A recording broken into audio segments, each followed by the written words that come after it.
Hello again.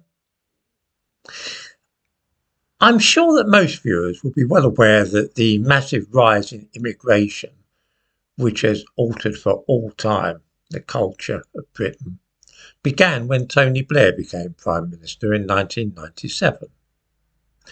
We'd certainly seen immigration before that during the 1960s and 70s, but it was in 1997 that the scale of the thing simply shot off the top of the graph, as you might say.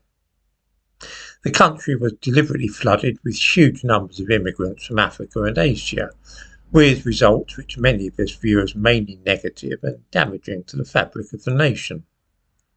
Things have not improved all that much since the Conservatives took over, of course, but they are set to become far worse next year if Labour comes to power, as they almost certainly will.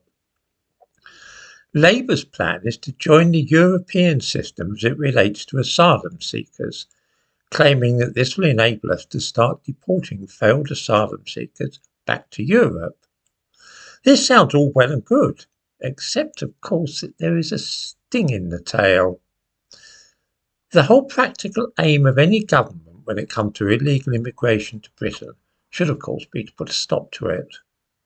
This, at least according to all the surveys, is what the British public want.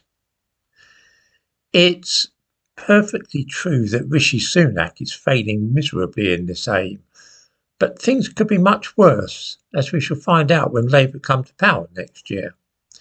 Kier Starmer says that he is striking a deal with the European Union to take back illegal immigrants who cross the Channel in small boats. Hooray, a brilliant policy. But wait, what's the catch? There are actually two catches. The first is that most of those people crossing the Channel shred their papers and then lie their heads off about what country they are from and how they entered Europe. So, for example, if they are Egyptian and have hopped on a boat to Italy, they might claim that they are really from Afghanistan and that they walked to Europe all the way from there. If you think that such a claim is absurd, as indeed it is, then I refer you to the first link which I give, which is an interview with a young man who claims this very thing, that he walked from Afghanistan to Calais. This is the first catch. It will be impossible to deport these people, just as it is now, because it is absolutely impossible to establish who they are, what country they're from, and where they entered Europe. This means that under Labour's plans, the number of asylum seekers we deport is unlikely to rise.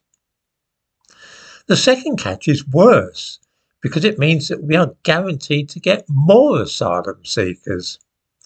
This is because Labour will sign up to the European Union plan, whereby member states take a certain number of asylum seekers from countries like Spain, Italy and Greece, which is where most of these people enter Europe, of course. This system is now breaking down because, of course, it's unworkable.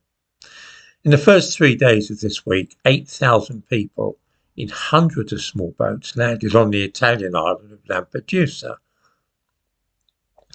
The Italians are encouraging these people to leave their country and head north into France and Germany. The French have had enough and they're now abandoning any pretense at open borders by patrolling their border with Italy and sending back anybody without a passport. Germany has now refused to take any more asylum seekers at all from Italy because they've tried to deport some failed asylum seekers back to Italy, but the Italians have refused to accept them. This means that the sharing asylum seekers policy is now dead in the water. Just as Kier Starmer is about to sign up to it, the deal itself is collapsing. How delighted they must be to see somebody else sign up to it. I'll give a link to a bit about this in the description to this video, namely a report from Reuters about Germany's decision to stop accepting any more immigrants under the scheme from Italy.